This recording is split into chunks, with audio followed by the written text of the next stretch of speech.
Šiandieną trumpai papasakojau LSU Aišku komandos narėms apie sveiką mitybą ir vis dėlto kaip yra svarbu ne tik sportuoti, bet ir sveikai maitintis. Ir žinoma, tą reikėtų daryti reguliariai.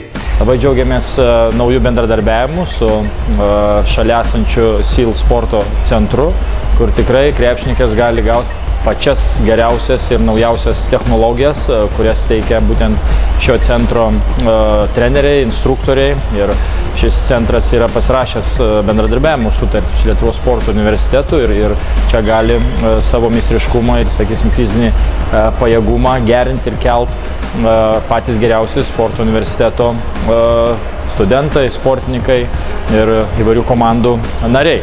Taip pat norėčiau priminti, kad SEAL sveikatingumo centras stengiasi ir remia kiekvieną sportininką, tiek LSU Aistis, tiek ir visus kitus sportuojančius žmonės, suteikia jiems puikias sąlygas sportuoti, taip pat suteikia nemokamas konsultacijas, tiek mitybos, tiek kineziterapijos konsultacijos, kurios žmogui padeda pasirinkti optimalų kelią savo tobulėjimo link.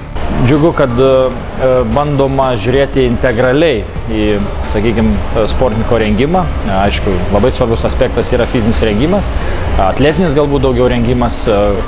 Čia pat yra ir kineziterapeutai, mūsų Lietuvos sporto universiteto absolventai, kurie gali tiesiog patarti ir gali padėti traumų prevencijos atveju arba tiesiog jau įvykus traumai greičiau atsigauti. Taipogi ir mitybos specialistai, vėlgi mūsų absolventas Artūras Sveta, kuris dabar vienas, sakysim, progresyviausių turbūt Lietuvos mitybos specialistų, doktorantas, vykdantis giluminius mokslinius tyrimus mitybos srityje, irgi padeda savo patarimais, sakysim, mitybos programų sudarimu. Prisiminkite, kad SEAL komanda nuolat ragina, palaiko ir remia visus sportuojančius jaunus, vyresnius arba vidutinio amžiaus žmonės, kurie norėtų pasiekti savo asmeninių ar profesionalių rezultatų.